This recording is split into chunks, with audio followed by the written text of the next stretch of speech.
Ndasubiriye kubahereza mwiriwe canke mwaramutse bivanye naho buri umwe wese aherereye banywanyi bacu mubana natwe makuru n'ibiganiro vya misi yose tubandanya gushikiriza kuri no mbonesha kure yacu ari nayo yanyu Muhuza TV. Uyu ni umwanya tugiye kubageza ko amakuru biriko biravugwa bigezwe ko ngaha mu gihugu c'u Burundi, akaba ari amakuru tuzagaruka nene ko yariko aravugwa mu gisata c'ubutunzi, gisata ca politike. Na makuru tuzagoroka nini ku vyatangajwe n'umukuru w'igihugu Valentin Ndayishimiye, aho yagize ati nta gihugu kigoye gutwara nk'u Burundi, uti nopfuma ntwara ubuyahudi mu gihe ca Yezu, ngo nawe yatwara indyarya abiyorobetse ibibore mu mutwe ndetse n'ibindi vyinshi cane. Uti kwibwa amezi abiri y'igitoro ku mwaka, kandi abo bayivye ngo akaba ari nabo bambere bakoma induru ngo igitoro carabuze. Uti imiliyoni 47 z'amadolari y'abanyamerika ubamaze kuyatera umufuko wabo bakaja kugura amazu hanze. Mbere Valentin Ndayishimiye akaba yaranavuze ko hari abo azi bagiye kubaka amahinguriro hanze y'imbibe z'igihugu c'u Burundi. Aba bose rero akaba ari abo bafatanije kurongora igihugu.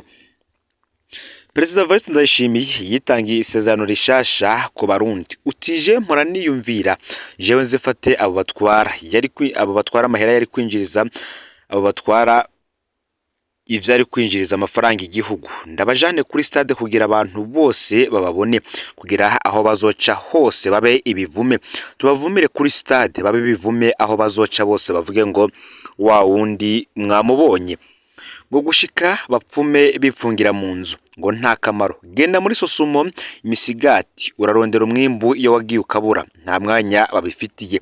Nimwaba rero ariyo mission mufise yo gusambura Burundi, tugira duhangane nabazo basubirira ejo bavyumve. Umuntu wese ari muri societe de production ya leta tugira duhangane turabe ko azotunesha. Be murarondera ibigwanisho, abo mukawa be murarondera bagabo tondesha ingabo. Ubundi amategeko y'u Burundi ariho kandi aratomoye kubijanye n'ingene abanyuruza amatungo ya leta bahanwa kandi bagasubizwa. Aho gukoresha ayo mategeko, President Ndayishimiye we ngagiye kwiga ubuhinga bushasha bwo kumaramaza abantu kugira bipfunge bo nyene. Aha President Ndayishimiye yarahejeje kumva ko buri mwaka hibwa imiliyoni 47 y'amadolari y'abanyamerika. Ibi ni ukuvuga hafi imiliyaridi y'amajana 2 z'amarundi zovuye mu kawa. Nemuge kandi yavuze ko hibwe nanone amafaranga angana gutya aho aba bajejwe kuzana igitoro mu Burundi bamaze kwiba amahera yaragenewe amezi abiri y'igitoro. Muti rero vyagenze gute ko umukuru w'igihugu yanivugiye ko hari abo azi bagiye kubaka amahinguriro hanze y'u Burundi? Reka tubigaruke ko imbere ko tuza kubageza ko vyinshi mu vyo bamwe babona ko ibisa no guhuma amaso Abarundi, kandi bizwi ko ishiramwe Prestige ariyo ryonyene ryari ryarahawe uruhushya rwo kuzana igitoro mu Burundi biciye mu mahera baka mu banki nkuru y'igihugu BRB. Hariho rero abantu bibaza ngo abategetsi ayo mazu manini bubaka, ayo mahinguriro bariko barubaka hanze, amahera abo bayakura hehe? None ni muri ryatunga ry'igihugu uba inyonora. Umukuru w'igihugu kuva igihe cose yahereye avuga ko abo bose bakora ubwo busuma abazi, nta numwe yarigera akubitwe naye muganga canke se ngo afatwe ashikirizwe ubutungane, kuko nubwo yivugiye ko abaza ahubwo bamwe bakaba bavuga ko nawe yoba abakingira ikibaba. Mu majambo Valentin Ndayishimiye ashikiriza buri munsi, abantu benshi bumva ko abazi n'ubundi abo basuma yirirwa avuga. Uti arabazi none kuki atabafata ngo bakubitwe nahe mu gahanga?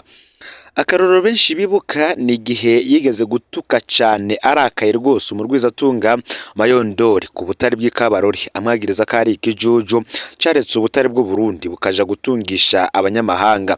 Benshi rero bakaba baraguye mu gahundwe igihe baronka ivyemezo ko President Ndayishimiye nawe yo basangiye wa mutahe na Mayondori mu kwimba ubutare.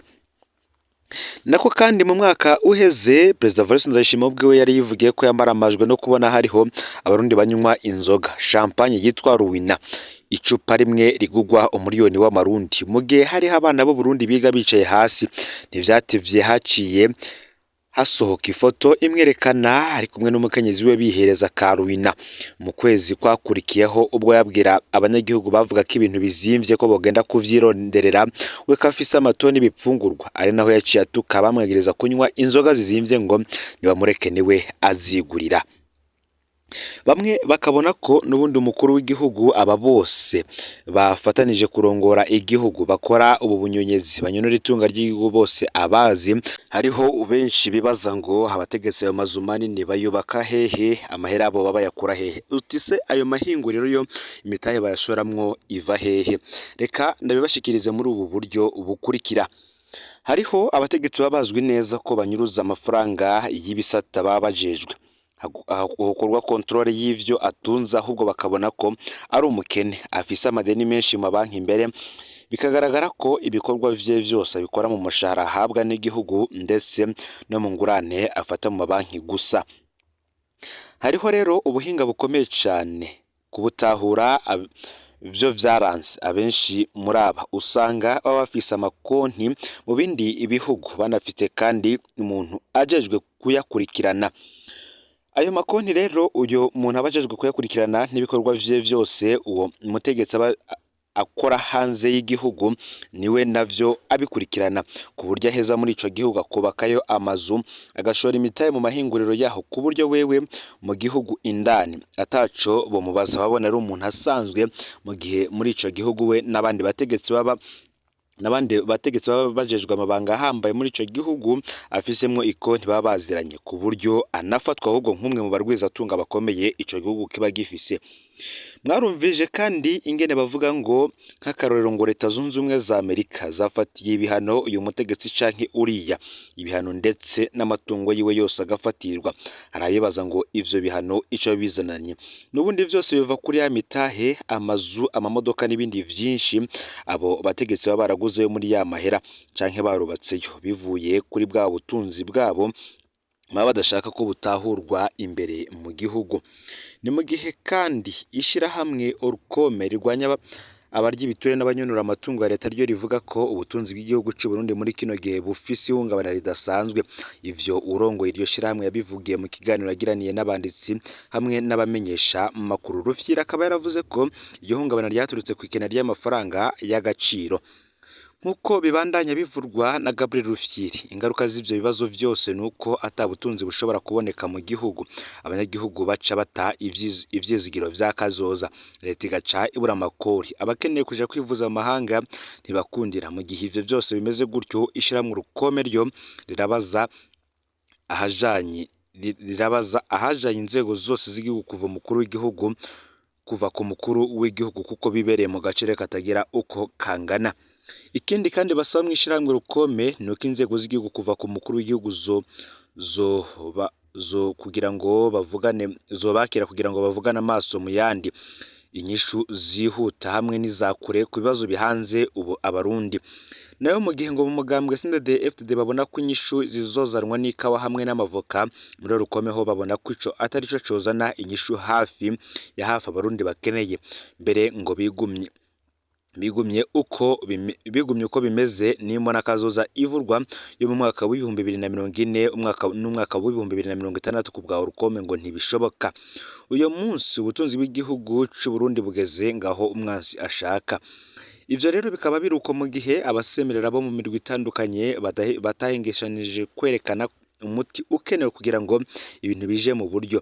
Bagumye basemerera yamara akarwi k'abategetsi bakomoka mu mugambwe CNDD-FDD ngo bakaba baragumye bica amatwi. Aho ibintu bigeze amazi akaba yaramaze kurenga inkombe kera, ngo nivyerekana akaba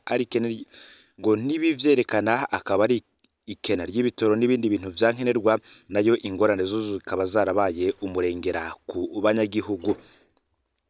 Ni mu gihe n'ubundi ngo abanyagihugu aho bigeze ngo babona ko imbona kazoza y'umwaka w'ibihumbi 2040 n'umwaka w'ibihumbi 2060 idashoboka. Mu mvugo z'abategetsi basigaye bazifata nko guhuha ngo kugira abanyagihugu ntibabone ko badakunzwe n'abategetsi. Ivyo bikaba vyariganiwe n'umwe mu banyagihugu basanzwe ari abanywanyi b'umugambwe uri ku butegetsi. Ku bwabo ngo intumbero mbi yo kwitiranya igihugu n'umugambwe ngo niyo ishikanye igihugu aho kigeze, nayo ikiringo ca gatatu kinyuranye n'amategeko ca Petero Nkurunziza hamwe no kutumvira impanuro za bamwe n'abandi ngo nivyo nkwezi y'amarere abarundi barimwo. bakaba bavuga ko ngo igihe cose abategetsi bazokwemera kumvira impanuro ngo hatorwe umuti ngo baze bame bicaye bazi neza ko abanyagihugu bashobora kubyamiriza, ngo naho abarongoye umugambi wa CNDD-FDD bavuga ko n'indege zo kubarasa zihari ngo abanyagihugu ntibazozitinya, nayo abandi banyagihugu bobo bakabamenyesha ko ubutegetsi ngo bwa CNDD-FDD n'ubundi ngo butigeze butorera umuti ibibazo vyose bihari biba hanze muri kino gihe. Nibwiye kandi kuri ivyo nyene vy'ingorane zihanze abarundi no mu mugambwe APADER, impungenge n'ubwoba ni vyinshi mu bijanye no kwiyunguruza mu gihugu cose vyabaye ingorane.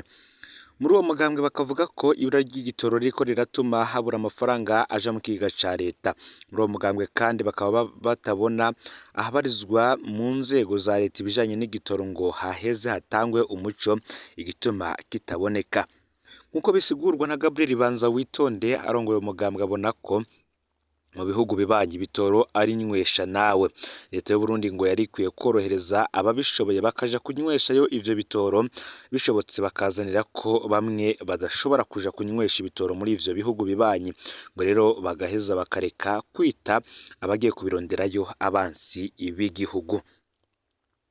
Ni mu gihe kandi abakora umwuga wo kudandaza amayinite, kurungika amafaranga hamwe n'ibindi bijanye bo muri komine Ntahango bamenyesha ko ingingo baraye bafatiwe yo kudasubira gukora inyuma y'isaha 12 z'umugoroba ngo ari ingingo y'akarenganyo ije kubongerereza ibibazo kandi bari basanganywe n'ibindi bitagira uko bingana. Ni mu gihe kuva kuri uyu wa gatatu igenekerezo y'umunani Rusama mu mwaka w'ibihumbi 2024 hafashwe ingingo muri zone Kamenge komine Ntahangwa yo kubuza abakora ibikorwa vyo kudandaza amayinite n'ibindi bisa navyo bakoresheje Romikashi bose inyuma y'isaha 12 z'umugoroba. Ivyo bikaba bibaye nyuma yaho haterewe grenade mw'ibarabara rya gatandatu, hagaca hatangura amakuru avuga ko ivyo bikorwa n'abakoresha Romikashi no kono ngaho aribo bakoze iryo bara. Bamwe rero muri abo bakora uwo mwuga baribaza vy'ukuri ingene abakora muri ico gisata ca Romikashi bakora iryo bara bikabasiga, mu gihe benshi muri abo bayikoresha ari abamanutse bavuye mu ntara zitandukanye bazanywe no kurondera ubuzima. Kubwabo bakavuga ko naho yoba uwabikoze ari mu bari bambaye umwambaro wa Romikashi ngo azoba ari uwikitsa mukiza mu kwinyegeza muri ako kazi ngo kugira yiyoberanye nk'uko bimaze iminsi ivyibonekeza. Bakabona ko ivyo bidakwiye ko bari guca bafatirwa ingingo nk'izo, ngo hasigaye hari abantu benshi bambara umwambaro wa Romikashi mu gukora ikibi kugira biyoberanye, ariko ngo bagamije kwiba abanyagihugu mu kubahenda bakabaha amahera ngo babarungikire kumbe bashaka kubiba. Bagasaba rero umukuru w'igihugu ko yobafasha iyo ngingo igahindurwa, kuko ngo abenshi muri abo basanzwe ari abanyeshuri mu makaminuza ya leta, nayo ngo uwo mwuga ukaba kandi wabafasha cyane gose mu kwiyungunganya mu buzima babayemwe mu gisagara ca Bujumbura butoroshe na gato ku munyeshure. Bakavuga ko ariho gusa hari hasigaye bashobora gukura agasabuni n'ibindi bikoresho vyankenerwa vyabafasha mu bikorwa vyabo vya misi yose vyo kwiga. Umuntu wese ngo yogira ico ashoboye canke yotera kugira ngo iyo ngingo ihinduke, ngo yobashikanira ijwi kure no ku mukuru w'igihugu. Aya niyo makuru yaragezwe ko muri kano kanyu. Fyonde subscribe canke sabone niba utari wafyinda ko kugira ngo utozicikanwa n'adushikiriza, usangiza no makuru bagenzawe kandi aho baherereye hose kugira ngo nabo baje bashikirwa niba biriko biravugwa bigezwe ku ngaha mu gihugu cy'u Burundi, hanze y'imbizi y'igihugu cy'u Burundi ndetse no makungu ya kure no mu Imana ibahezagire.